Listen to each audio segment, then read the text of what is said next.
Hi hello السلام علیکم ورحمۃ اللہ وبرکاتہ۔ آج ہم ریئیکشن کرنے والے ہیں مفتی سلمان اجہری کے نیو تقریر کیسے بنی یہ دنیا سائنس اور قرآن سے۔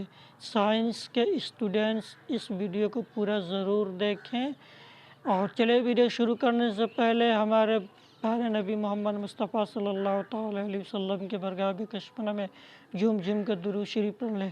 پڑھیے اللہم صلی علی سیدنا و سفینا حبیبنا مولانا محمد بارک وسلم صلی اللہ علیہ صلاۃ و سلام علیک یا رسول اللہ صلی اللہ تعالی علیہ وسلم۔ چلیے ویڈیو شروع کرتے ہیں، اس ویڈیو کو پورا ضرور دیکھیں۔ آپ کو ایک اور سائنس کے اسٹوڈنٹس کے لیے بھی یہ بات ہے، آپ کو معلوم ہے یہ ستارے جو ہیں سیارے ہیں، یہ اپنی عمر مکمل کر کے ابھی کی بات ہے، یہ سائنس ایک بڑے سائنسدان نے اور ناسا کے لوگوں نے بھی جو خلا پہ جاتے ہیں اسپیس پہ، ان لوگوں نے یہ بات پیش کی کہ ستارے جتنے بھی ہیں گیلیکسی میں، اس میں سے کچھ کی عمر ہزاروں سال کی ہوتی ہے، لاکھوں سال کی ہوتی ہے۔ جب ان کی عمر مکمل ہوتی ہے تو یہ ایک جگہ جا کر کے ٹوٹ جاتے ہیں، داخل ہو جاتے ہیں، جن کو بلیک ہول کہا جاتا ہے۔ بلیک ہول کیا ہے؟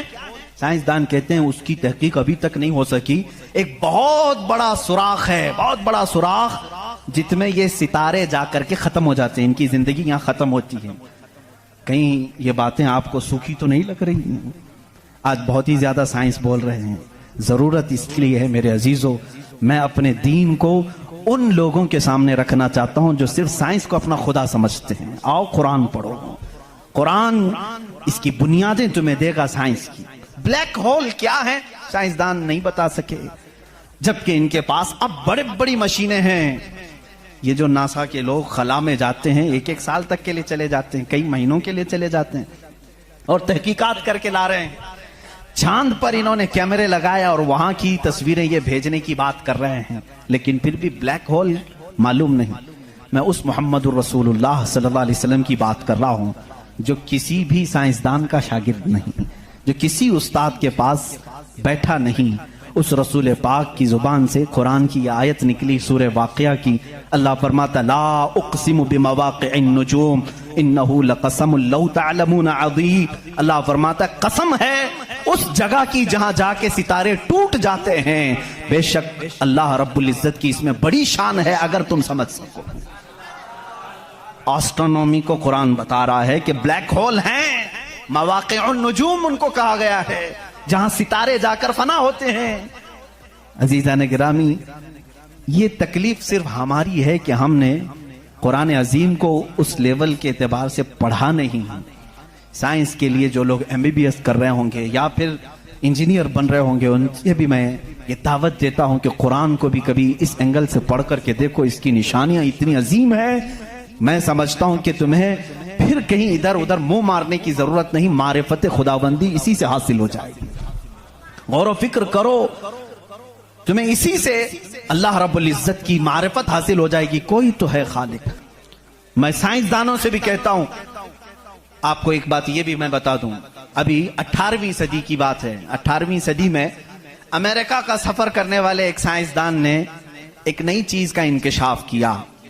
اٹلانٹک اوشین میں یا سمندر کے ایک حصے میں ایک ایسی جگہ ہے جو بالکل ہی ڈارک ہے، ڈارک سپیس اس کو کہتے ہیں، یعنی وہاں روشنی بالکل نہیں، سورج کی ایک کرن بھی وہاں نہیں آتی، اتنا وہاں پر اتنی وہاں تاریکی ہے۔ یہ کب؟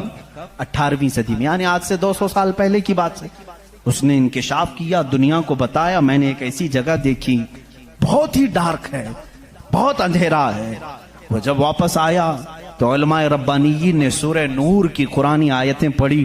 اللہ فرماتا ہے کہ اذا اخرج یدہ لم یکد یراہ ومن لم یجعل اللہ لہ نورا فما لہ من نور۔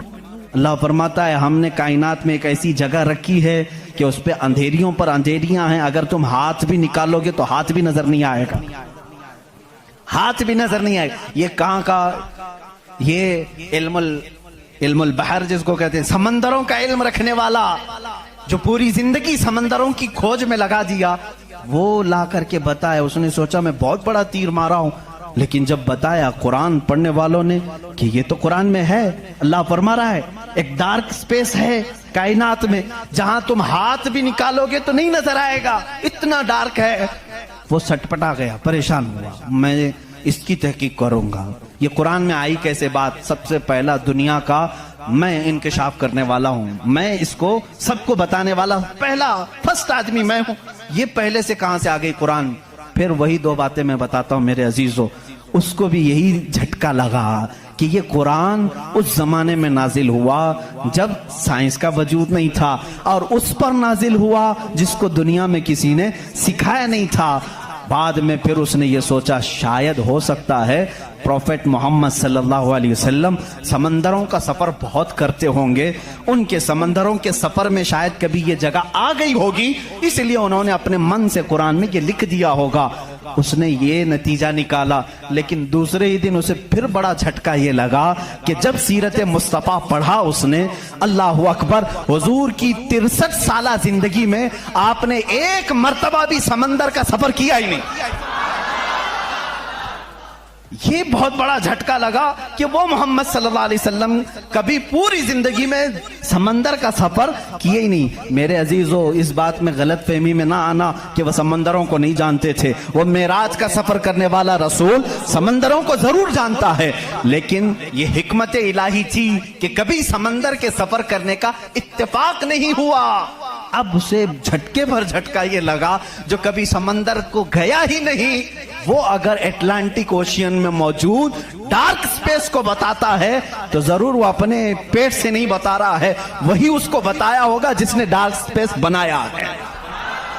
یہی اللہ رب العزت کے وحدانیت کی نشانیاں ہیں، اس کے وجود کی نشانیاں ہیں۔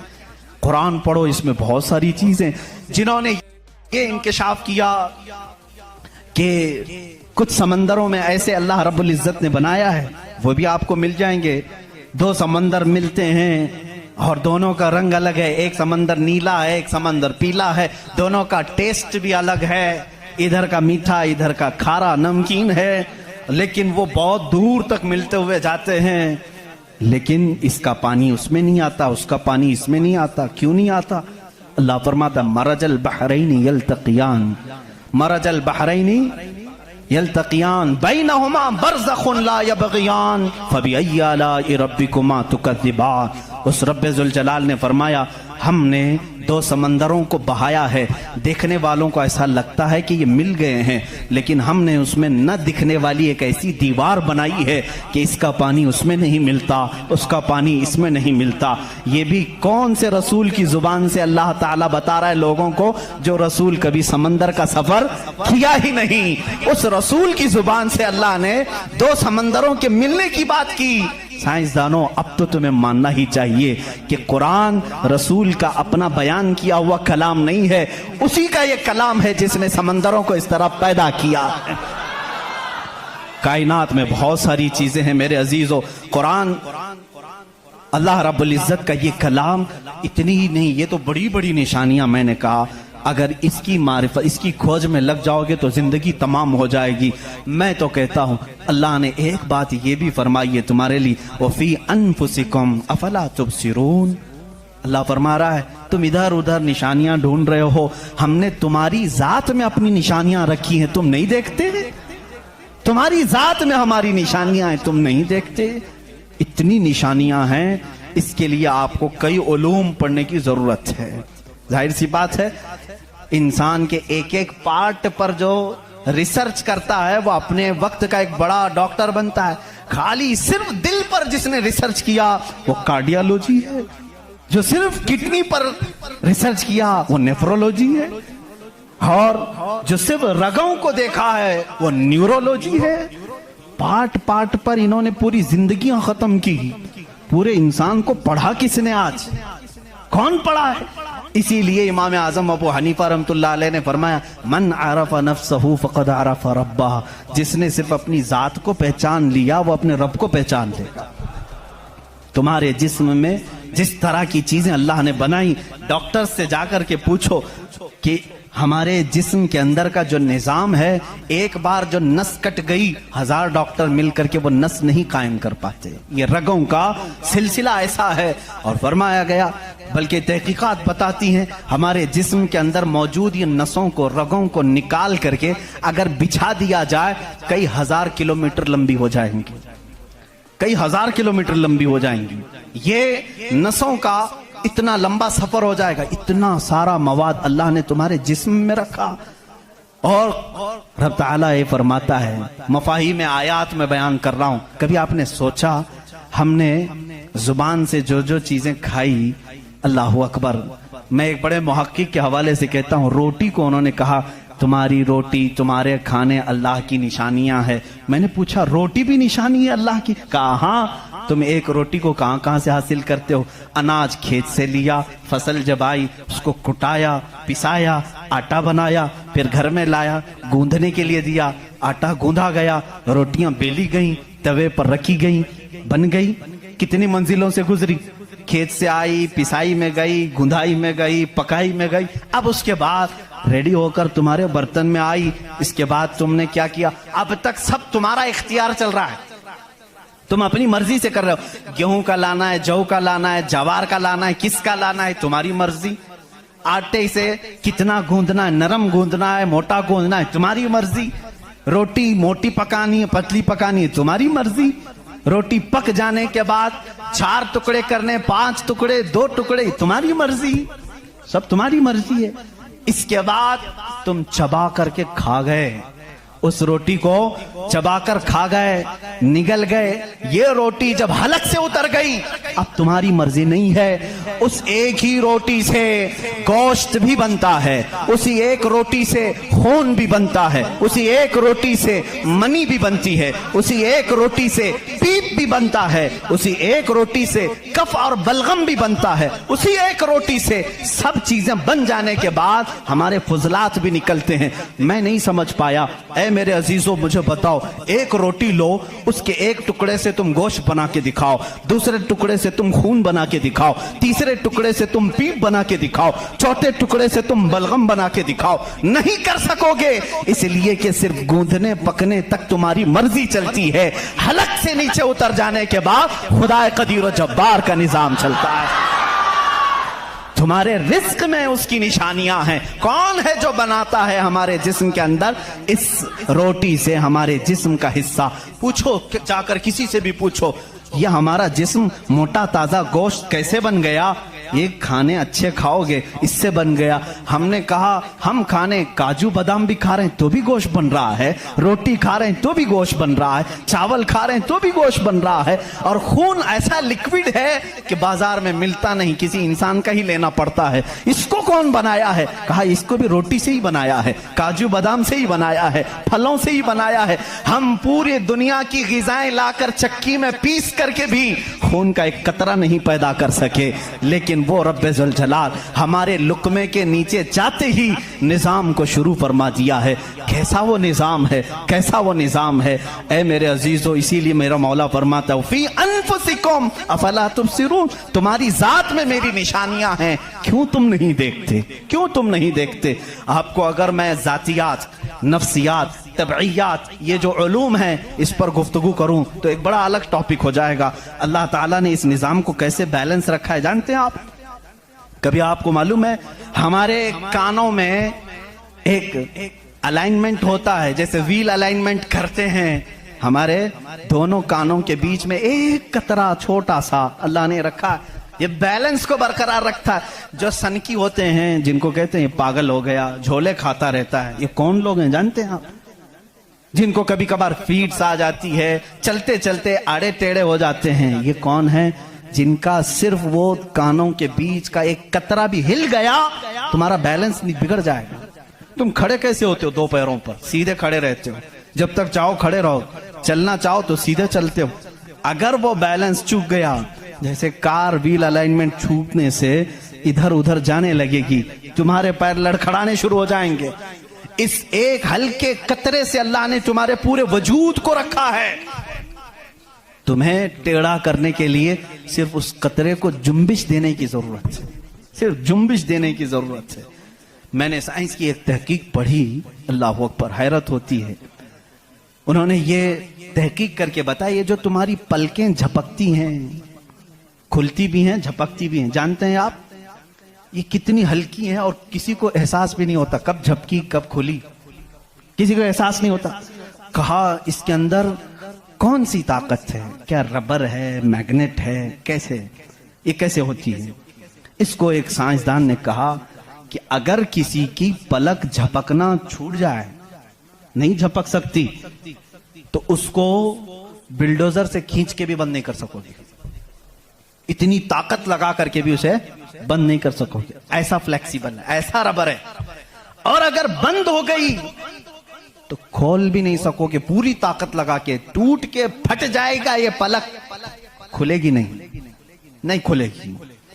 جھپک گئی تو وہی رہ گئی، کھلی تو بند نہیں ہوگی. پوری دوسری کوئی بھی الٹرنیٹ طاقت سے اگر تم چاہو اس کو بند کرنا یا کھولنا نہیں کر سکو گے.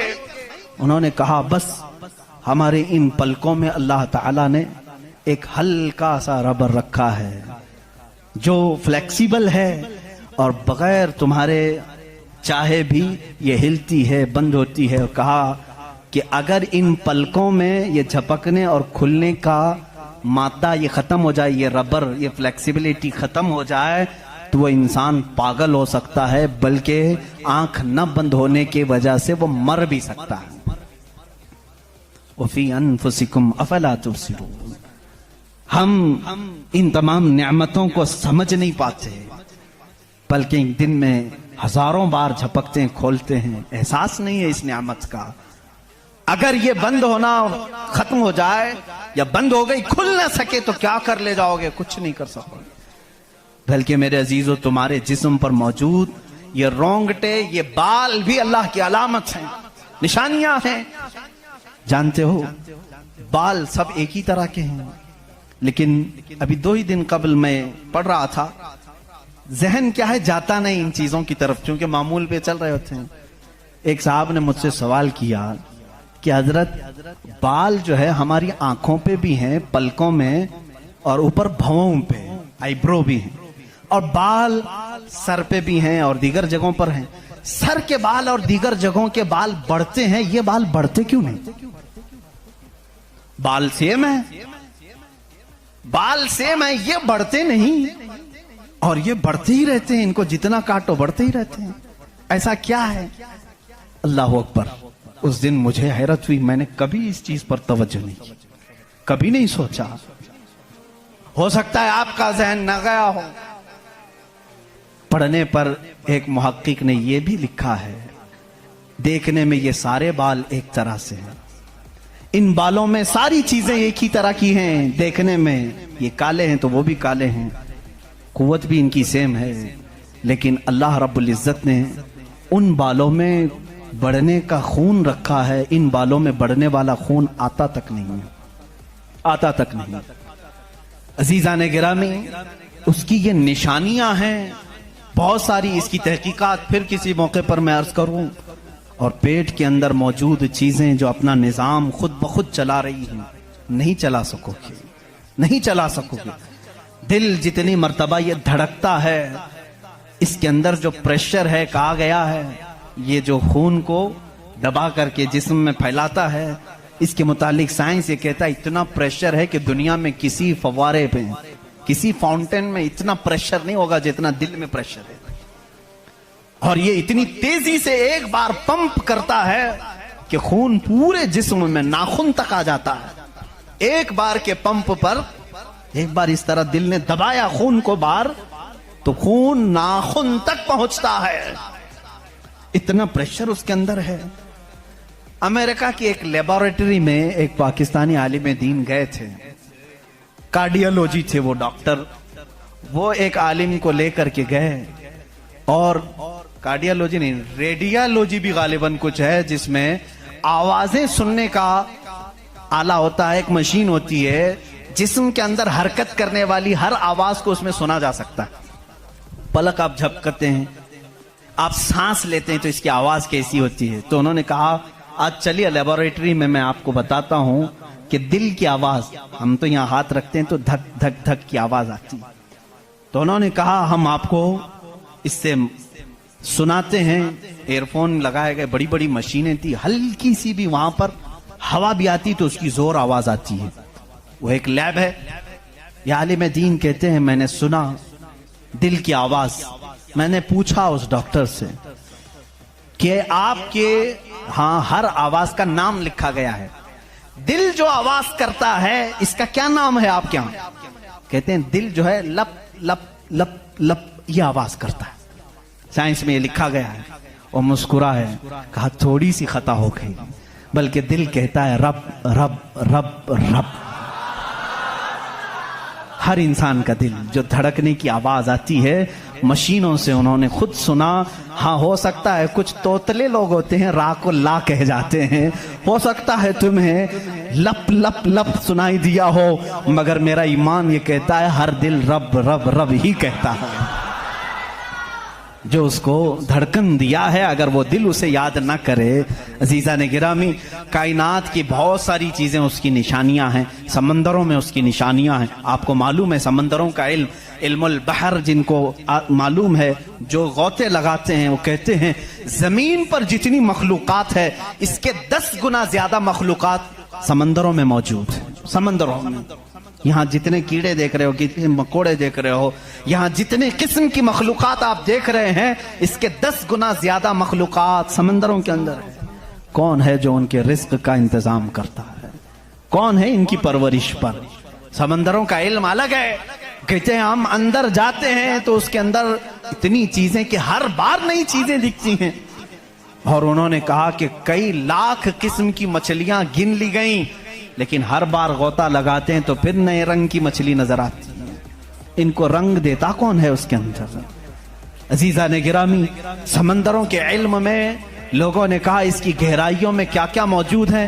کچھ باتیں تو عقل تسلیم کرتی ہیں, جیسے آپ کو میں نے کہا سمندر میں مچھلیاں ہیں, اندر پیڑ پودے بھی ہیں, آپ سب تسلیم کریں گے ہوتے ہوں گے, مخلوقات ہیں, ہاں ہوتے ہوں گے, سب ہوتے ہوں گے. لیکن ایک قرآن کے فرامین تفاسیر میں یہ کہا گیا ہے سمندر کے اندر آگ بھی ہے. آپ کہاں سے تسلیم کرو گے؟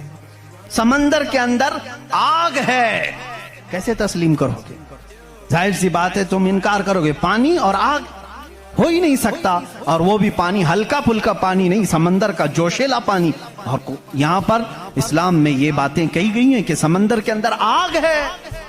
لیکن یہ دنیا کو اس وقت نظر آ گیا جب سونامی آئی تھی. انڈونیشیا میں جو ساحل پر سونامی کی لہریں جنہوں نے دیکھی, جس کی رفتار 2000 کلومیٹر پر آر تھی, 2000 کلومیٹر پر آر کی رفتار سے وہ پانی چل رہا تھا, اور اس کی ہائٹ جو موجوں کی وہ 200 فٹ اونچی تھی.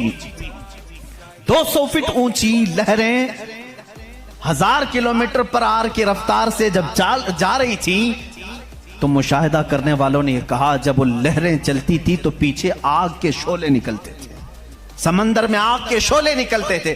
آج سائنس اس بات کو تسلیم کر چکا ہے سمندر میں کئی ایسے پہاڑ ہیں جو آتش فشاں ہیں, جن کو وولکینو کہا جاتا ہے. آگ اگلنے والے پہاڑ ہیں, آگ اگلنے والے پہاڑ ہیں. وہ کئی مہینوں میں اور سالوں میں اپنے اندر موجود آگ کو باہر اگلتے ہیں تو سمندر میں طغیانی آ جاتی ہے, سمندر کے اندر موجوں کی بھنور آ جاتی ہے. یہ تمام چیزیں آج سائنس کہہ رہا ہے, میرا مولا قرآن میں اس چیز کو بیان فرما رہا ہے. جبکہ پھر میں آپ کو بتا رہا ہوں قرآن اس ماحول میں اترا جب سائنس نہیں تھا, اور اس رسول پر اترا جو سمندروں کا سفر نہیں کیا تھا. اللہ تبارک و تعالیٰ نے پہاڑوں کے علم کے متعلق قرآن میں بیان فرمایا, ستاروں کے علم کے متعلق, سمندروں کے علم کے متعلق, زمین کا یہ جیو فزک ہو, آسٹرونومی ہو, ستاروں کا آسٹرولوجی ہو, علم الفلکیات ہو, اس کے بعد نباتات, یہ پیڑ پودوں کے علم کے لیے بھی قرآن موجود ہے. اللہ رب العزت ان کے متعلق بھی فرما رہا ہے, ان کے جوڑ بنائے گئے. آج دنیا یہ کہہ رہی ہے کہ ایک پیڑ کو دوسرے پیڑ سے لگاتے ہیں تو پھل اچھے آتے ہیں, پھل اچھے آتے ہیں. یہ حدیث پاک میں ملتا ہے. مدینہ طیبہ میں کلمی کرتے تھے صحابہ اس وقت کھجوروں کی. عزیزان گرامی, پیڑ پودوں کی جب تحقیقات ہوتی ہیں تو اب اس پر بھی سائنس حیران ہے کہ ہم نے پھولوں کو دیکھا, یہ پھول جب کھلتے ہیں تو اس میں اچانک آ کر کے پینٹ کون کر جاتا ہے, یہ رنگ کون ڈالتا ہے. ہم نے درختوں کو ہرا ہی دیکھا ہے، ہرے ہی ہوتے ہیں، لیکن جب پھول نکلتے ہیں تو یہ رنگ آتا کہاں سے ہے؟ اس کی تحقیق کرتے کرتے ڈالیوں کو لوگوں نے چیر دیا، پتوں کو پھاڑ دیا، لیکن پھول کا رنگ پورے درخت میں کہیں نہیں پایا، کہیں نہیں پایا۔ ان پودوں کو اور ان پھولوں کو کون رنگ دیتا ہے؟ بلکہ حد تو یہ ہے میرے عزیزو، اس کی سب سے بڑی چیز یہ نشانیوں میں سے یہ بھی ہے کہ پیڑ پودوں کو تم لہلہاتے ہوئے آج دیکھتے ہو، ان کی پیدائش پر کیا تم نے غور و فکر نہیں کیا؟ یہ کیسے پیدا ہوتے ہیں، کیسے نکلتے ہیں؟ اللہ اکبر! ان کو تم نے زمین کے اندر بو دیا تھا، مٹی ڈال دی تھی اور اس پر پانی ڈال کر برابر کر دیا تھا، لیول کر دیا تھا، اور اچانک دوسرے دن تیسرے دن جا کر دیکھتے ہو وہ زمین کا سینہ چیر کر باہر آیا ہوا ہے۔ اتنا ہی نہیں، وہ چھوٹا سا کومپل نکلا ہوا پودا باہر آتا ہے، اب وہ کتنی چیزوں کو فیس کرتا ہے، ہواؤں کا بھی مقابلہ کر رہا ہے، طوفان بھی آ رہے ہیں، لیکن وہ پودا وہیں لگا ہی لگا ہے۔ چھوٹے پودے کو بڑی سے بڑے طوفان ہلا کے نہیں کر سکے، کون ہے وہ ہلکے پودے کی حفاظت کر رہا ہے۔ بڑی بڑی ہواؤں سے وہ بڑی بڑی طاقتوں کو اڑا لے جانے والی ہوائیں آتی ہیں، لیکن ہلکے پودے کی حفاظت ہو رہی ہوتی ہے۔ وہ فصلیں لانے تک کون ہے ان کی حفاظت کرتا ہے؟ قرآن میں 20ویں پارے کی شروع کی آیتیں پڑھو گے، آپ کا یقین تازہ ہو جائے گا۔ امن خلق السماوات والارض وانزل لكم من السماء ماء فانبتنا به حدائق ذات بهجا ما لكم ان تنبتوا شجرها اإله مع الله، کیا اللہ کے سوا کوئی ہے؟ اللہ فرماتا کون ہے جس نے زمین کو تمہارے لیے قرار بنایا؟ کون ہے جو زمین کو پھاڑ کر کے اس میں نہریں بنایا؟ کون ہے جو تمہارے لیے آسمانوں کو چھت بنایا؟ کون ہے جو اس میں سے تمہیں رنگ برنگے پودے نکالتا ہے؟ کیا اللہ کے سوا کوئی ہے؟ اِلَٰهٌ مَّعَ اللَّهِ۔ اس طرح کی 5 آیتیں جس میں سوال ہے اِلَٰهٌ مَّعَ اللَّهِ، کیا اللہ کے سوا کوئی ہے؟ اب میرے عزیزو، میں نے آسمانوں کی بات کی، زمینوں کی بات کی، گیلیکسی کی بات کی، پیڑ پودوں کی بات کی، سمندروں کی بات کی، بلکہ میں نے تمہارے ذات کی بھی بات کی۔ تمہارے جسم میں موجود ہر عضو، ہر پارٹ اللہ کی نشانی ہے، اللہ کی نشانی ہے۔ تم میں سے کوئی بھی ایک عضو دوسرا ڈپلیکیٹ بنا نہیں سکتا، بنے گا تو صاف نظر بھی آئے گا۔ آنکھ چاہے تو بکرے کی لگا لو لیکن دکھائی کچھ بھی نہیں دے گا۔ اس آنکھ کے اندر جو چیز موجود ہے وہ دوسرا اس کی کاپی کر نہیں سکتا۔ روبوٹ تو بہت بنا لیے لیکن جینے والا، فیلنگ رکھنے والا انسان دوسرا تخلیق نہیں کیا جا سکا، بلکہ وہ قرآن میں اللہ چیلنج کر رہا ہے۔ تم تو انسانوں کے ابھی یہ کہہ رہے ہیں کہ جنین بنائے جا رہے ہیں، یعنی ہم ڈپلیکیٹ انسان بنانے کی کوشش کر رہے ہیں، یہودی اس پر ریسرچ کر رہے ہیں، لیکن مولا تو فرما رہا ہے کہ یہ ایک مکھی بھی بنا نہیں سکیں گے۔ 17ویں پارے کا آخری صفحہ ہے جس میں رب تبارک و تعالیٰ فرماتا ہے کہ لن يخلقوا ذبابا ولو اجتمعوا له، یہ سارے کے سارے مل کر کے ایک مکھی نہیں بنا سکیں گے۔ ضعف الطالب والمطلوب، یہ کتنے ہی کمزور قسم کے لوگ ہیں جو دوسری تخلیق کی بات کر رہے ہیں۔ اسی لیے میرے عزیز ہو، جب کوئی بنا نہیں سکتا، اسی لیے اسلام نے کہا اپنے ہاتھوں سے بھی کوئی جسم نہ بناؤ، اس لیے کہ تم خدا بننے کی کوشش کر رہے ہو۔ بنانا کسی کے جسم کو صرف کام ہے، اللہ کا کام ہے۔ اپنے ہاتھوں سے کوئی چیز تعمیر، یعنی شکل و صورت والی کوئی بھی چیز نہ بناؤ جو اللہ کی تخلیق ہے۔ ایسی چیزیں جس میں جان ہے، جو چلتی پھرتی ہیں، ان چیزوں کو بنانے کے لیے منع اسلام نے اسی لیے کیا کہ تم قدرت کی تشبیہ چاہتے ہو، اللہ رب العزت کی برابری کرنا چاہتے ہو، تم سے یہ ممکن بھی نہیں ہو سکے گا۔ دیکھتے ہو آج ہمارے ہاں ناٹک ہے، ہمارے ہاں لوگوں کا انت وشواس ہم دیکھ رہے ہیں، بے وقوفی کی حد ہو گئی آج بھی کہ لوگ اپنے ہاتھوں سے جس کو بنائے۔ میں آپ کو بناؤں، خدا کون ہے؟ تمہارا یقین کیا ہونا چاہیے اور دنیا کیا چاہتی ہے؟ میں سب کو کھلے عام میسج دے رہا ہوں، سب کے لیے۔ کچھ لوگ یہ سمجھتے ہیں ہم کو خدا بنانا پڑے گا، پیسے لانا پڑے گا، بنا نہیں سکتے تو مارکیٹ میں جانا پڑے گا، لال پیلا کالا نیلا خدا خرید کر کے لانا پڑے گا، اور اس کے ہاتھ بھی ہوں گے، 4 ہوں گے کہ 5 ہوں گے کہ 6 ہوں گے، ایسے ہاتھوں والا ہم کو لانا پڑے گا۔ کیسے؟ ارے وہ خدا چل کے بھی نہیں آئے گا، اس کو اٹھا کر کے لانا پڑے گا، بیٹھے گا خود نہیں بٹھانا پڑے گا، سوئے گا خود نہیں سلانا پڑے گا، اور اٹھے گا بھی خود نہیں اٹھانا پڑے گا، اور اسے وہ ڈوبے گا بھی خود نہیں ڈبانا پڑے گا، ٹوٹے گا بھی خود نہیں توڑنا پڑے گا، کھائے گا کچھ نہیں اسے زبردستی کھلانا پڑے گا۔ لوگوں کو دکھانے کے لیے لوگوں نے اگر اپنے دماغ سے اس کو خدا سمجھا ہے تو میں کہتا ہوں مسلمان کا عقیدہ یہ ہے میں مجبور ہوں, میں اگر نہیں سو سکتا تو وہ سلاتا ہے, میں اگر اٹھ نہیں سکتا تو وہ اٹھاتا ہے, میں خدا کو اٹھاتا نہیں, میں خدا کو بٹھاتا نہیں, بلکہ میرا عقیدہ یہ ہے خدا مجھے بٹھاتا ہے, خدا مجھے چلاتا ہے, خدا مجھے سلاتا ہے, خدا مجھے کھلاتا ہے, خدا مجھے پلاتا ہے, جب مجھے بھوک لگے تو وہ کھلاتا ہے, جب میں ننگا ہوں تو وہ پہناتا ہے, جب میری جان چلی جائے تو وہ میرا حساب کرتا ہے. ہم اس خدا کی تسلیم, اس خدا کا عقیدہ رکھتے ہیں کہ ہم محتاج ہیں, وہ مالک و مختار ہے. عقیدہ یہ ہو, عقیدہ یہ ہو اپنے ہاتھوں سے بنائی ہوئی چیز کو, ارے تمہیں تو فخر کرنا چاہیے, اے آج تو خدا بنا بیٹھا ہے, اسے اس کو فخر سے دیکھو, کہو ارے تو کیا خدا ہے, میں ہی تو بنایا ہوں تجھے. کبھی بنانے والا یہ کہہ سکتا ہے نا. اور کوئی آ کر کے سارے لوگ عبادت کر رہے ہوں, کوئی آ کر کے سامنے کہہ دیا سارے بھکتوں کے پاس کہ تم اس کو خدا کہہ رہے ہو, میں تو لاتوں سے گوندھ کے بنایا تھا اس کو, میں تو اپنے ہاتھوں سے اس کو بنایا, تو عزت کیا رہے گی. اسی لیے آپ نے دیکھا اسلام کا عقیدہ وحدانیت یہ ہے, عقیدہ خدا یہ ہے کہ ہم نے آج تک کروڑوں مسجدیں ہیں, کبھی ہم نے خدا کی جسم تو دور کی بات ہے, کوئی شکل اور تصویر بھی مسجدوں میں نہیں رکھی. کیوں؟ اس لیے کہ اگر تصویر لگے گی کہیں خدا کی تو ہم اس کو خدا تسلیم ہی نہیں کرتے, کیونکہ خدا وہ ہے جو کسی کی آنکھ میں آ نہیں سکتا, اور اگر کسی کی آنکھ میں آ گیا تو وہ خدا ہو نہیں سکتا. جو آنکھ میں آ گیا وہ خدا ہو نہیں سکتا. صرف اور صرف دنیا میں اسلام وہ ہے جو بغیر دیکھے اس کی بارگاہ میں جھک جاتا ہے. دنیا سامنے دیکھ کر کے جھکتی ہے اور مومن بغیر دیکھے اس کے سامنے جھکتا ہے. یہی تمہاری سب سے بڑی صفت ہے ایمان والو, جو قرآن کہتا ہے یؤمنون بالغیب, یہ وہ بندے ہیں جو غیب پر ایمان لاتے ہیں.